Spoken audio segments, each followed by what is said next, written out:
नमस्कार, आप देख रहे हैं आईमा मीडिया।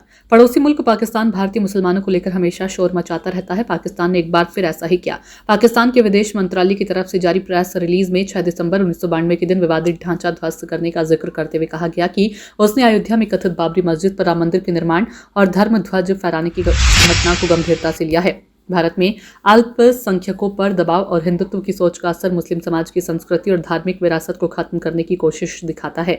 पाक विदेश मंत्रालय ने संयुक्त राष्ट्र समेत सभी अंतर्राष्ट्रीय संगठनों से अपील की है कि वे भारत में बढ़ते इस्लामोफोबिया, हेट स्पीच और धर्म के आधार पर हिंसा पर ध्यान दें और भारत में मस्जिदों के संरक्षण के लिए अपनी भूमिका निभाएं।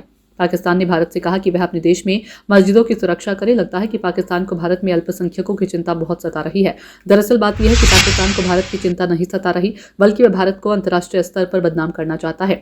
सवाल तो यह है कि पाकिस्तान को अपने देश में हो रही धार्मिक अल्पसंख्यकों के खिलाफ बढ़ती हिंसा क्यों नहीं दिखाई दे रही है।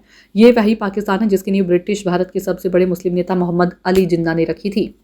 गौरतलब है कि जिन्ना एक शिया मुसलमान थे, पाकिस्तान को धर्मनिरपेक्ष देश बनाना चाहते थे। उन्होंने कहा था गैर मुस्लिमों को भी पाकिस्तान में समान अधिकार मिलेंगे। उन्होंने पाकिस्तान की पहली कैबिनेट में हिंदू, शिया और अहमदी मुस्लिम को भी स्थान दिया था। पाकिस्तान के नेताओं ने आज वहां की क्या हालत बना दी है।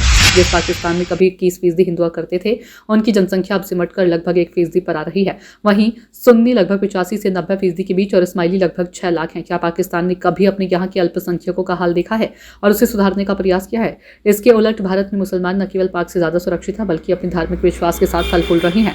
उन्हें भारतीय लोकतंत्र के तहत दूसरे नागरिकों की तरह ही समान अधिकार भी प्राप्त हैं।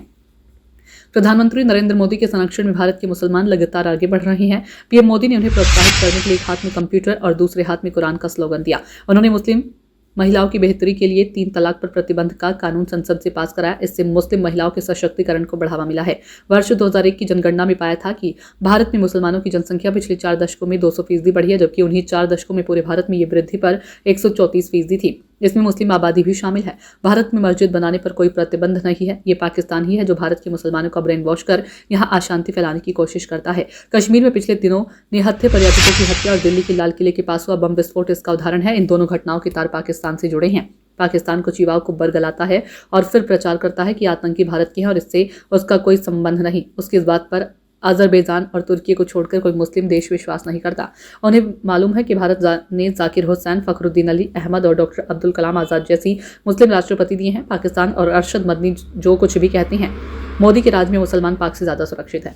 आईमा मीडिया को यदि आप यूट्यूब पर देख रहे हैं तो कृपया सब्सक्राइब करें। सोशल मीडिया या फेसबुक पर देख रहे हैं तो फॉलो करें और हाँ, कमेंट बॉक्स में हमें अपनी राय अवश्य दें।